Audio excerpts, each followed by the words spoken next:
Be careful of how you cope. That's strategy number 4 of the 5 miraculous things you can do to finally get married.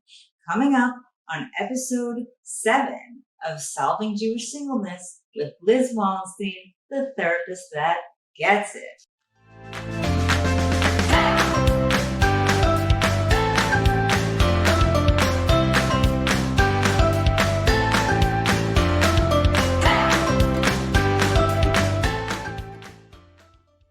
Today we're talking about commitment versus coping. So I used to have this half joke that I would say that people should stand when a single person comes into the room. And what I mean by that is, unless you've been in their shoes, you have no idea what a single person is up against. They're basically being asked to defy human nature while running on empty. I mean, that is the best way I can think in the moment to come up with it. What they're being asked of, what's expected of them, is really hard. But because of that, you have to be careful of how you cope.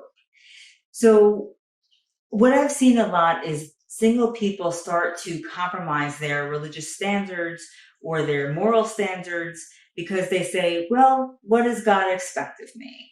You know, what does he expect me to do in this situation? What is there left for me? God can't blame me. And you know what? It's a really good argument. It makes sense that you would feel that way. You are being asked to do a lot. But you don't get anything from compromising your religious standards because, as discussed before, when you do that, you are basically unplugging from the power source. God gives you the instructions of how to connect with him, and when you don't follow the instructions, when you break the rules, sorry, I don't make the rules, this is just how it goes, you unplug from the power source. So how can you expect to be powerful in your own life when you're not plugged into the power source? And you know what I'm talking about. Promiscuity, casual relationships, partying, involvement with drugs and alcohol, all of these things are ways that single people either feel better or want to make themselves feel like it can help them. And no judgment. I don't blame you at all. In that moment, it really feels like it could make sense, but you need to keep the bigger picture in mind, and that's not really effective. It's actually going to interfere with you reaching your goal. The next thing is expect to stray. So I know that the things that I am asking of you are big. I know that these 5 steps that I'm giving you are really hard to do, especially consistently, and especially if your journey is long or hard. But that's why I say, in a moment of clarity, make a commitment to this path so that inevitably when you stray, don't stray for too long. Honor your commitment and just keep coming back. And even if you have to do that over and over again, that doesn't matter. Commit to this path, come back to it when you inevitably stray, because straying is to be expected when you have to do work that is this hard. The next thing is, do not be all or nothing about this process. It is not about perfection. I never had it perfect. You don't have to have it perfect for it to work, to see the results.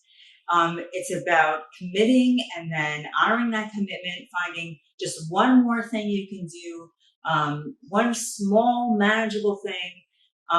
It's just important to keep putting one foot in front of the other and just keep going.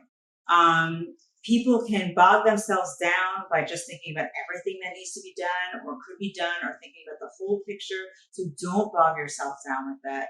Just think about the next thing. And if it makes it easier and more manageable, yes, think small, but at the same time, to be honest, I encourage you to go for the big. Challenge yourself. Choose those things that are really hard for you. It takes a lot of work, or it takes a lot of sacrifice, because the bigger the sacrifice, the more of yourself you put into it, the more faith you demonstrate by doing that, the bigger you can expect the results. So the more effort you put in, the bigger of a wave it makes. So everything you do counts. So no matter what you do, no matter what you can do, just do it. But yeah, go for the big if you can. And if it feels too hard, then stick with the small because it all matters. The next thing is, if you are playing by the rules, if you are good and religious, if you're doing all the right things, don't give up because you decided it's not working.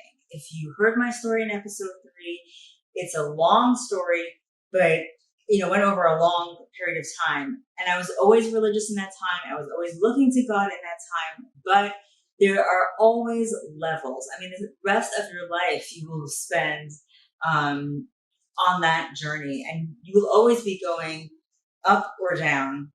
And the important is that not to fixate on, well, I've done enough, it should work. You never know what that thing could be that will tip the scales. But if you keep showing a commitment to moving forward, even if you've always been good, it will make a difference.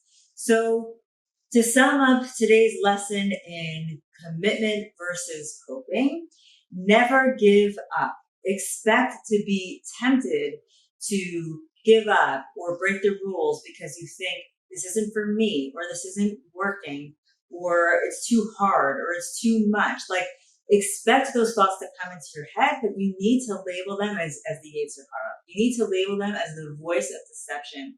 That it comes up when you're like this close to the goal, when you're so close, when you're almost there, or when you're really making something of yourself, and it just wants to interfere. It's like self-sabotage. Don't let it happen. And the way that you prevent that from happening is by making a commitment to this path, so that when those thoughts come up, when you feel like giving up, or when you do stray, you honor that commitment by just keep coming back, by just going back and doing that one more thing, little, big, whatever it is, just that one more thing that keeps you on the path. And remember not to worry about perfection. It doesn't have to be perfect to see results. You just got to keep putting one foot in front of the other and just keep moving forward in a positive direction. Good luck. If you thought this recording was helpful, please share it on social media so that it gets to more people that it can help. You can also subscribe to my YouTube channel and like this video. If you're interested in therapy sessions with me online, please contact me through my website or my email or social media. Feel free to send me questions and suggestions of what you'd like to hear me talk about through social media or my website, lizwallensteintherapy.com. Best of luck to you on your journey. I hope to hear good news soon.